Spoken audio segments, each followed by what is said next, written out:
Hello dear students, कैसे हैं सभी। आई होप सभी ठीक होंगे, पढ़ाई लिखाई सभी की अच्छी चल रही होगी। डियर स्टूडेंट्स, मैंने आपका मोशन वाला चैप्टर ख़त्म कर दिया है। आज चैप्टर नंबर आपका 9th है, जिसका नाम है force and laws of motion. Alright, तो चैप्टर नंबर जो 9th है, तो मैं आपको इस चैप्टर को शुरू करने से पहले एक बात, इंपॉर्टेंट बात आपके साथ डिस्कस कर लूँ, आपको बता दूँ कि आपने पढ़ना कैसे है। देखो, जो कुछ भी मैं पढ़ाऊँगा आपने अपनी कॉपी के ऊपर उसको मेंटेन करते हुए चलना है। पहले इंपॉर्टेंट बात, कैसे नोट करते हुए चलोगे। देखो, कुछ चीज़ें मैंने यहाँ पे आपके लिए सामने लिख के लाया हूँ। कुछ चीज़ों को मैं यहाँ पे आपकी स्टेटमेंट को इम्प्रूव करवाऊंगा, जहाँ पे डिक्टेट करूंगा। तो जो मैं अपने मुंह से डिक्टेट करूंगा आपने अपने उसको रफ कॉपी के ऊपर लिख लेना है, पहली बात। ठीक है। दूसरी बात, जो बाकी मैंने यहाँ पे पढ़ाया होगा सारा कुछ आपके लिए लेके आया हूँ मैं यहाँ पे। आप जैसे मैं पढ़ाऊंगा आप उसका क्या ले लो, स्क्रीनशॉट ले लो। सारे स्क्रीनशॉट इकट्ठे कर लोगे। जैसे ये लेक्चर खत्म होता है, इस लेक्चर के खत्म होने के बाद आपने अपनी फेयर कॉपी निकालनी है और उसको मेंटेन कर लेना है। जो चीज़ें मैंने डिक्टेट की होंगी वो आपने रफ कॉपी पे लिखी होंगी, बाकी आपने स्क्रीनशॉट लिए होंगे। वो सारा कुछ इकट्ठा करके आपने अपनी रफ फेयर कॉपी को मेंटेन करते हुए चलना है। डेली डेली ऐसे करना है, नहीं तो लास्ट में फिर आपके पास पूरा का पूरा इतना लिखने वाला हो जाएगा, फिर आप कंप्लीट नहीं लिखते हो। जैसे मैंने मोशन चैप्टर देखा, आपने पूरा कंप्लीट किसी भी स्टूडेंट ने नहीं किया हुआ है। तो बात समझ आ गई होगी किस तरह से पढ़ना है। चलिए, तो जैसे कि हमारे इस चैप्टर का नाम है force and laws of motion, तो सबसे पहले हम पढ़ लेते हैं फोर्स होती क्या है। फोर्स को मैं एक यहाँ पे एग्जाम्पल लेके समझाता हूँ फोर्स क्या होती है। देखिए, मान लीजिए एक ऐसे ग्राउंड है, इस ग्राउंड के ऊपर एक ऐसे बॉक्स पड़ा हुआ है। ठीक है जी। इस बॉक्स के ऊपर आप इस तरह से फोर्स अप्लाई करते हो। फोर्स का मतलब क्या, आप इसको क्या लगाते हो, धक्का लगाते हो इस तरफ। आके धक्का लगाने के कारण, धक्का इस तरफ लगा रहे तो मीन आपने क्या किया, इसको पुश किया। मीन्स आपने एफर्ट लगाया। आपके एफर्ट के कारण पहले जो बॉडी कैसी थी, रेस्ट में थी। आपके एफर्ट के कारण ये कैसे आ सकती है, मोशन में आ सकती है। अब रेस्ट का क्या मतलब है, रेस्ट के बारे में मैंने आपको क्या बताया था जब मैंने मोशन वाला चैप्टर पढ़ाया था आपको। रेस्ट को कैसे डिफाइन किया था। रेस्ट का मतलब होता है जब कोई भी बॉडी अपनी पोजीशन को चेंज ना करे विद रिस्पेक्ट टू टाइम, यानी कि टाइम आपका इंक्रीज होता जा रहा है लेकिन वो अपनी पोजीशन को चेंज नहीं कर रही है कोई बॉडी, तो मैं क्या कहूंगा, वो बॉडी कैसी है, रेस्ट में है। रेस्ट ऐसी समझाई थी मैंने। कोई भी बॉडी जब अपनी पोजीशन वहीं पे वहीं हमेशा के लिए खड़ी रहे, टाइम बढ़ता जा रहा है लेकिन वो अपनी पोजीशन को चेंज नहीं कर रही है, तो हम क्या कहते हैं, वो बॉडी कैसी है, रेस्ट में। तो मोशन बिल्कुल उल्टा, जैसे जैसे टाइम इंक्रीज होता जाता है वो अपनी पोजीशन को चेंज करती जाती है कोई बॉडी, उससे हम क्या बोलते हैं, वो मोशन में है। ठीक है, यानी कि चल रही है। अब जैसे ही मैंने इस बॉडी के ऊपर, इस बॉक्स के ऊपर एफर्ट लगाया, यानी कि इसको पुश किया या पुल किया, तो जैसे ही मैंने इसको एफर्ट लगाया तो ये जो बॉक्स था ये क्या कर सकता है, अपनी स्टेट को चेंज कर सकता है। स्टेट को चेंज करने का मतलब, अगर ये रेस्ट में है तो ये किस में आ जाएगा, मोशन में आ जाएगा। अब जरूरी तो नहीं है कि आपने जहां से एफर्ट लगाया ये मोशन में आ जाएगा। मान लीजिए ये जो बॉक्स है ये 50 kg का है। अगर ये बॉक्स 50 kg का है, जैसे ही आपने इसके ऊपर फोर्स लगाई तो आपकी फोर्स, थोड़ी सी फोर्स लगाने के कारण आपका ये बॉक्स मोशन में नहीं आएगा। अगर ये रेस्ट में था तो ये मोशन में नहीं आएगा। अगर ये मोशन में नहीं आया तो, लेकिन आपने एफर्ट तो लगाया है। अगर आपने एफर्ट लगाया है लेकिन इसने अपनी स्टेट को चेंज नहीं किया, तो मैं ये कह सकता हूं कि ये आपने फोर्स नहीं लगाई, वो गलत हो जाएगा ना। आपने तो फोर्स लगाई लेकिन इसकी स्टेट चेंज नहीं हुई। तो देखो, फोर्स का मतलब क्या होता है, फोर्स एक किस्म का क्या है, एफर्ट है। क्या होता है, ये आपका एफर्ट होता है। किस फॉर्म में, पुश की फॉर्म में या पुल की फॉर्म में, जिसके कारण कोई बॉडी की स्टेट क्या हो जाती है, चेंज हो जाती है। कोई बॉडी की स्टेट क्या हो जाती है, चेंज हो जाती है। स्टेट चेंज होने का मतलब क्या, अगर बॉडी रेस्ट में थी, अगर बॉडी वो रेस्ट में थी तो वो किस में आ जाएगी, मोशन में आ जाएगी। अगर वो मोशन में थी तो वो किस में आ जाएगी, रेस्ट में आ जाएगी। बात समझ आ रही है। इतना ही नहीं, मैंने आपको देखो यहां पे बोला, अगर ये बॉडी बहुत भारी होती, 50 kg की होती, तो ये बॉडी मोशन में नहीं आती, मीन्स अपनी स्टेट को चेंज नहीं करती। अगर रेस्ट में होती तो रेस्ट में ही रहती, अगर मोशन में होती तो मोशन में ही रहती। तो फोर्स को हम किस तरह से डिफाइन करें, एक और मैं पहले एग्जांपल दे देता हूं आपको। मान लीजिए ये आपके सामने एक ऐसे करके साइकिल आ रहा है। आपके सामने एक क्या आ रहा है, साइकिल आ रहा है इस तरफ, बहुत धीरे धीरे साइकिल आ रहा है। आपने फोर्स लगाई इस साइकिल के ऊपर इस तरफ। आपकी फोर्स यानी कि आपका एफर्ट, आपके एफर्ट के कारण ये साइकिल क्या हो सकता है, रुक सकता है। क्या हो सकता है, पहले कैसे था, मोशन में था, बाद में कैसे आ जाएगा, रेस्ट में आ जाएगा। कब, जब आपने इस तरफ इसके ऊपर क्या लगाया, एफर्ट लगाया। वो एफर्ट आपका पुश के फॉर्म में भी हो सकता है, पुल की फॉर्म में भी हो सकता है। जिनको पुश का मतलब नहीं पता उसको मैं उनको बता दूं, पुल का मतलब भी बता दूं। मान लीजिए ये बॉडी है, आप इस बॉडी की तरफ इस तरफ खड़े हो, मुंह करके इस तरफ खड़े हो। अगर आप इस बॉडी को इस तरफ धकेलोगे, इस तरफ धक्का लगाओगे, तो मैं बोलूंगा आपने क्या किया, इसको पुश किया है। अगर इस बॉडी को आप अपनी तरफ खींचोगे, अपनी तरफ खींचोगे, तो मैं क्या कहूंगा, आपने क्या किया, उसको पुल किया। ये बात समझ आ गई होगी। अच्छा, तो मैं क्या बता रहा था, आपकी तरफ ऐसे करके एक साइकिल आ रहा है, ठीक है, ये ऐसे करके आपकी तरफ साइकिल आ रहा है इस डायरेक्शन में। आपने इसको इस तरफ एफर्ट लगाया, वो पुश की फॉर्म में होगा। जैसे आपने इसकी तरफ एफर्ट लगाया, तो पहले जब मोशन में था तो ये क्या आ जाएगा, रेस्ट में आ जाएगा। कब, अगर ये साइकिल धीरे धीरे आपकी तरफ आ रहा होता। सारी बातें अच्छे से सुनना, फिर मैं आपको स्टेटमेंट बताऊंगा फोर्स की। तो ये रेस्ट में आ जाता। लेकिन अगर ये साइकिल बहुत फास्ट आ रहा होता, तो आप इस तरफ फोर्स लगाते, लेकिन आपकी फोर्स के कारण ये साइकिल रुकता नहीं। मीन्स पहले मोशन में था, अब ये रेस्ट में नहीं आ पाएगा, मीन्स ये मोशन में ही रह जाएगा। क्या ये बात समझ आई? तो ये मोशन में ही रह जाएगा, तो मीन्स आपके एफर्ट के कारण ये रेस्ट से मोशन से रेस्ट में नहीं आया। तो मैं ये कहूंगा आपने सिंपल क्या किया, सिर्फ ट्राई किया। क्या किया, ट्राई किया इस साइकिल की स्टेट को चेंज करने के लिए। जैसे मैंने यहां पे बॉक्स की एग्जांपल दी थी, मैं यहां पे कलर चेंज कर लेता हूं ताकि आपको दिखे। जैसे यहां पे एक बॉक्स पड़ा हुआ था, आपने इसको फोर्स लगाई, यानी कि एफर्ट लगाया इस डायरेक्शन में, लेकिन इसका वेट कितना था, 50 kg, यानी कि इसका साइज बहुत बड़ा साइज था। ये पहले रेस्ट में था, बाद में कैसा रहा, रेस्ट में रहा। कब, जब आपने इसके ऊपर क्या कर दिया, एफर्ट लगाया। तो मीन्स जब ये इसका साइज बहुत बड़ा था, जब आपने इसको पुश किया यानी कि एफर्ट लगाया, तो आपने एक किस्म का क्या किया, ट्राई किया कि इसकी इस बॉक्स की स्टेट को चेंज करने के लिए। तो यहां से मैं कंक्लूड करूंगा, क्या कंक्लूड करूंगा, फोर्स क्या होती है, it is an effort. Force क्या होती है, it is an effort in the form of push और pull. Force is an effort in the form of push और पुल विच चेंज और ट्राइज टू चेंज। जो क्या करता है, चेंज करता है, या ट्राई करता है चेंज करने के लिए। किसको, the state of the body, the state of the body. मैंने आपको इसकी स्टेटमेंट बता दी है, आप अपनी कॉपी के ऊपर इसको मेंटेन कर लेना। जहां पे जो लिखी हुई है इसके अंदर थोड़ी सी मॉडिफिकेशन थी, इसलिए मैंने अलग से आपको लिखवा दी है। देखिए किस तरह से लिखोगे, जहां पे आपकी बहुत इजी सी लिखी हुई है, पर आपने ऐसे नहीं लिखनी है। एग्जैक्ट स्टेटमेंट मैं आपको बता रहा हूं। फोर्स क्या होती है, फोर्स इज एन एफर्ट। कैसे लिखोगे, force is an effort in the form of push और pull, in the form of push और pull which change or tries to change the state of the object, that is, जिसका मतलब क्या है, change the state of the rest of the object।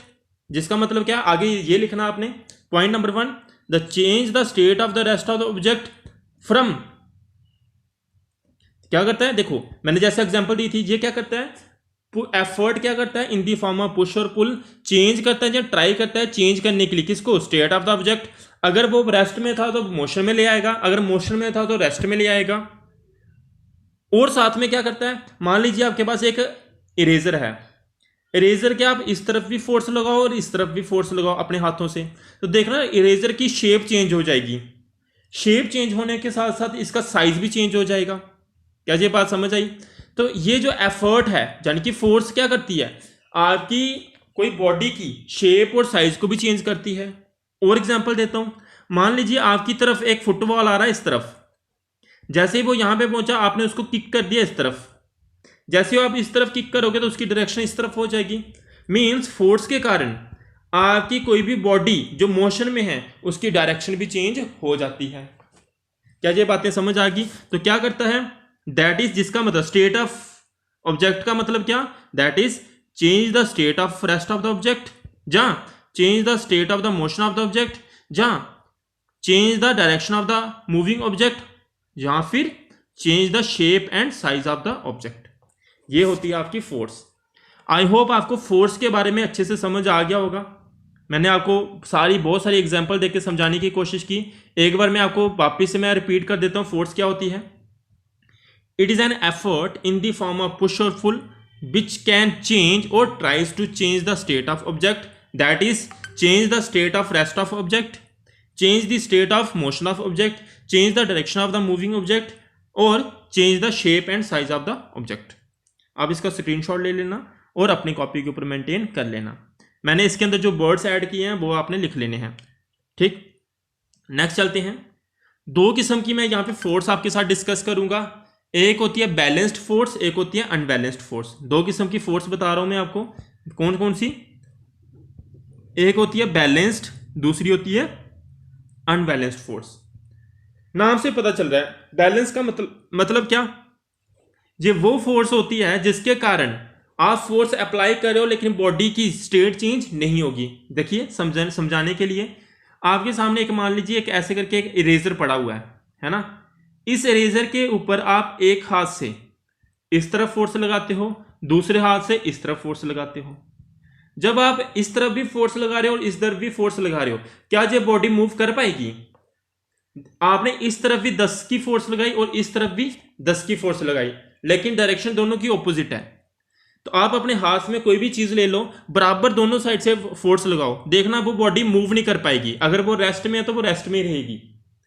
तो ये इस type की फोर्सेस को हम कौन बैलेंस्ड फोर्स बोलते हैं। कौन सी फोर्स बोलते हैं? बैलेंस्ड फोर्स बोलते हैं। बैलेंस्ड फोर्स के कारण कोई भी बॉडी या कोई भी ऑब्जेक्ट की स्टेट चेंज नहीं होती है। अगर वो रेस्ट में है तो रेस्ट में रहेगी, अगर वो मोशन में है तो मोशन में रहेगी। लेकिन जो आपने इरेजर ऐसे करके इस तरफ भी फोर्स लगा रहे थे और इस तरफ भी फोर्स लगा रहे थे, इसके कारण जो इरेजर आपके हाथ में है देखना उसकी शेप चेंज हो जाएगी।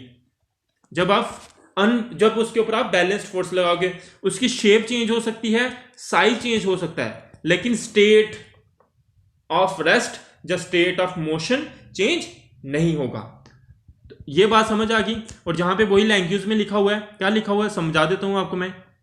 देखिए तो क्या होती है बैलेंस्ड फोर्स। देखिए क्या होती है। व्हेन ए बैलेंस्ड फोर्स,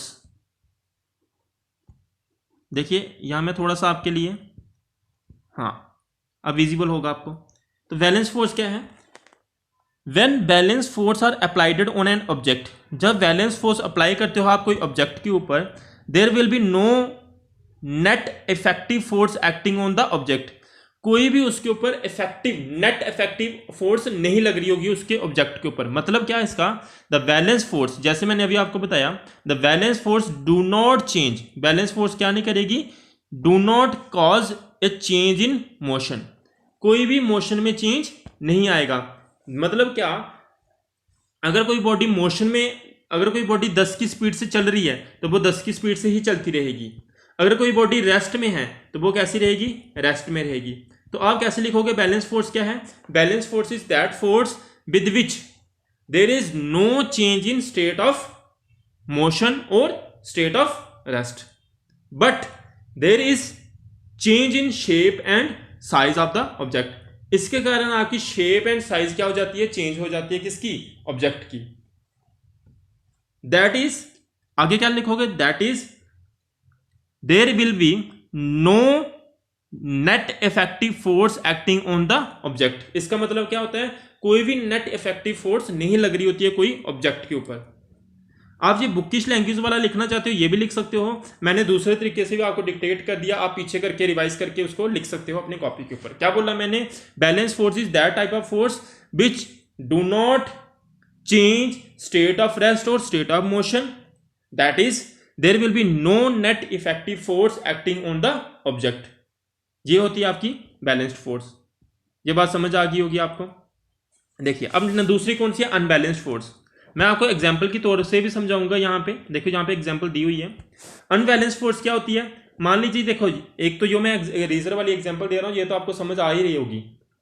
मान लीजिए इस तरफ एक हाथ से आप फोर्स लगाते हो 10 और इस तरफ से फोर्स लगाते हो आप कितनी? 15। आप लोग मुझे खुद ही बताओ, क्या जी इरेजर जो आपके हाथ में होगा क्या जी मूव कर पाएगा? पहले रेस्ट में था, जैसे आपने इस तरफ 10 फोर्स लगाई और इस तरफ कितनी लगाई? 15। तो क्या ये इरेजर मूव करेगा? तो आपका आंसर होना चाहिए यस। अगर मैं पूछूंगा किस तरफ इसका मोशन हो जाएगा, आप बोलोगे इस तरफ। क्यों? इस डायरेक्शन में जो फोर्स लगा रही है वो 10 है, इस डायरेक्शन में जो फोर्स लगा रहे हैं वो कितनी है? 15 है। तो ओवरऑल जो नेट फोर्स लग रही है इस तरफ 15 है और इस तरफ 10 है, तो टोटल फोर्स कितनी लग रही है? 15 माइनस 10, तो टोटल फोर्स कितनी लगी? 5। जो मैंने पहला केस करवाया था उसमें क्या था? इस तरफ भी 10 लग रही थी, इस तरफ भी 10 लग रही थी, टोटल फोर्स कितनी लगती? 10 माइनस 10 इक्वल्स टू 0। तो नेट फोर्स कितनी है? 0। जो पहला बैलेंस फोर्स वाला केस करवाया मैंने। लेकिन अनबैलेंस फोर्स वाले में आपकी नेट फोर्स 0 नहीं होती है, लेकिन बैलेंस वाले केस में आपकी नेट फोर्स कितनी होती है? 0 होती है। तो अनबैलेंस फोर्स क्या होती है? आपकी जो स्टेटमेंट पढ़ लेते हैं यहां से एक बार, देखिए।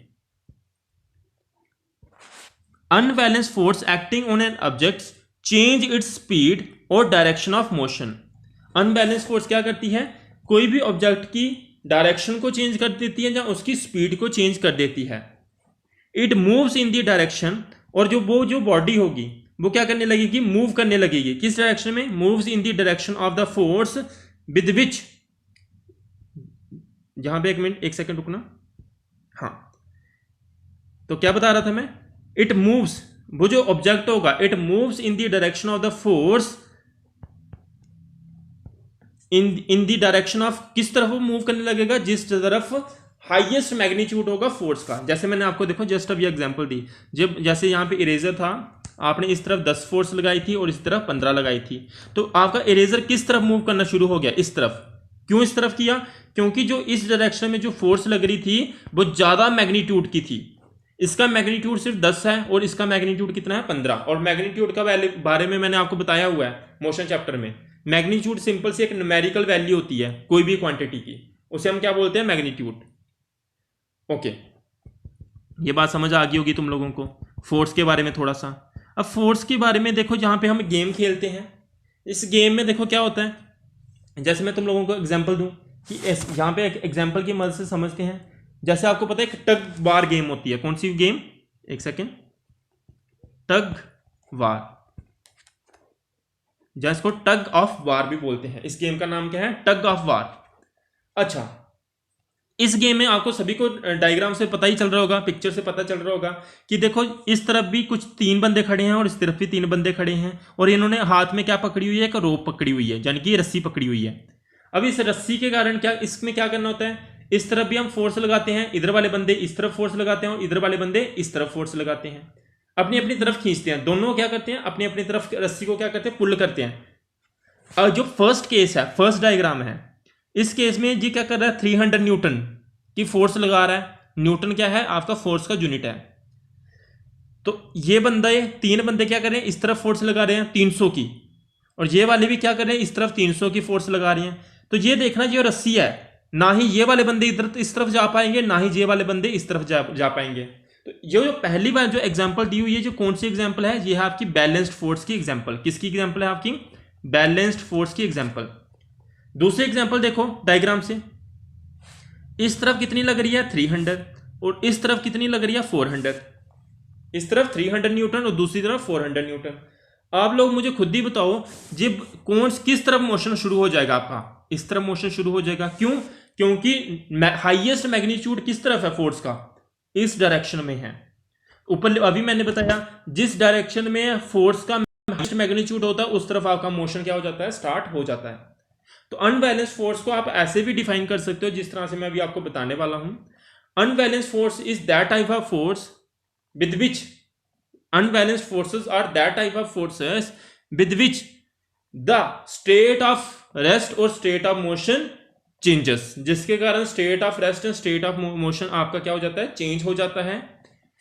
अच्छा, इतनी सी बात नहीं, and it changes in the direction in which the highest magnitude force is applied।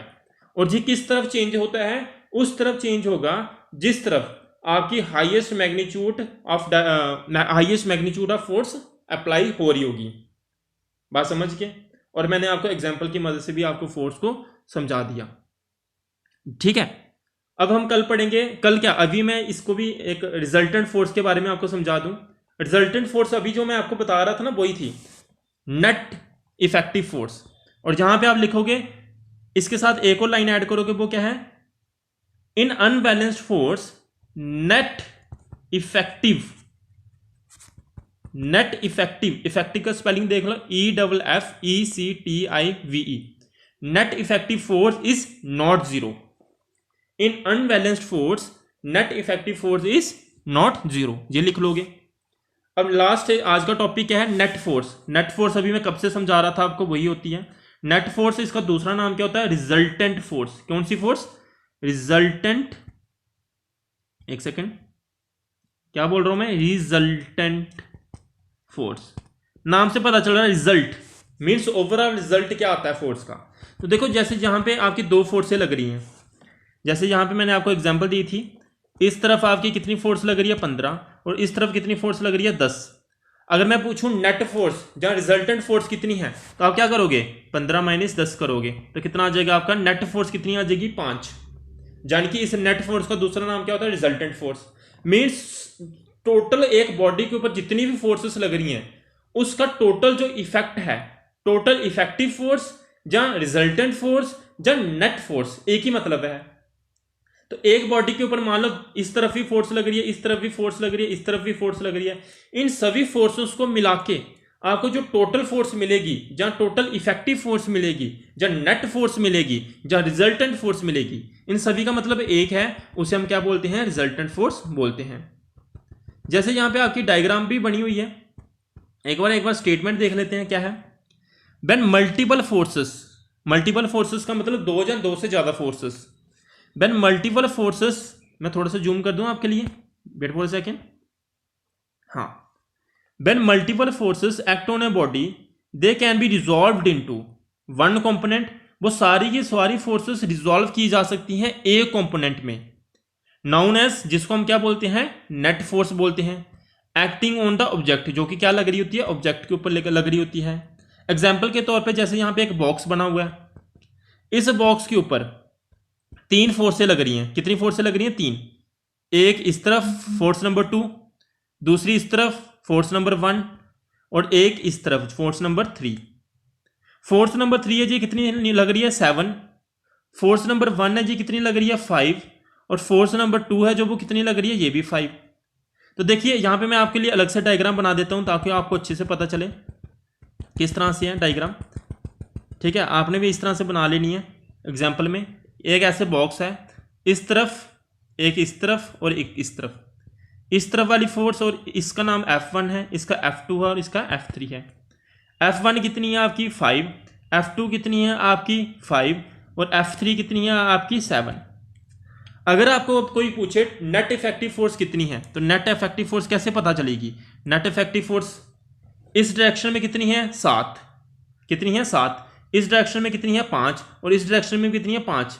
तो इस डायरेक्शन में टोटल फोर्स कितनी लग रही है 5 + 5, यानी कि टोटल कितनी 10। तो इस डायरेक्शन में टोटल फोर्स कितनी लग रही है 10 लग रही है, और इस डायरेक्शन में टोटल फोर्स कितनी लग रही है 7 लग रही है। तो दोनों ऑपोजिट डायरेक्शन में है, तो आपको टोटल फोर्स निकालनी है, तो क्या करोगे 10 - 7 करोगे तो कितना आ जाएगा 3। तो ओवरऑल जो नेट फोर्स या रिजल्टेंट फोर्स मिली वो आपको कितनी मिली 3 मिली, और वो भी किस डायरेक्शन में, इस डायरेक्शन में। तो आपका जो ओवरऑल नेट फोर्स जो होगी वो इस डायरेक्शन में आएगी, जिसको मैं कैसे लिख रहा हूं, एफ नेट के साथ। कैसे लिखते हैं एफ नेट, जी एफ का मतलब फोर्स और इसके पांव के नीचे NET लिख दोगे, जो कि क्या है एफ नेट, यानी कि नेट फोर्स कितनी है आपकी 3 न्यूटन। कितनी है आपकी 3N, N का मतलब क्या होता है न्यूटन। बात समझ गए। आज का लेक्चर मैं यहीं पे बाइंड कर रहा हूं, आपने अपनी कॉपी को मेंटेन करना है और मुझे शो करना है। कमेंट सेक्शन के नीचे आपने आज स्टेटमेंट लिखनी है, किसकी, फोर्स की, व्हाट इज फोर्स। आपने नीचे कमेंट करना है फोर्स की स्टेटमेंट को। Bye bye, have a nice day.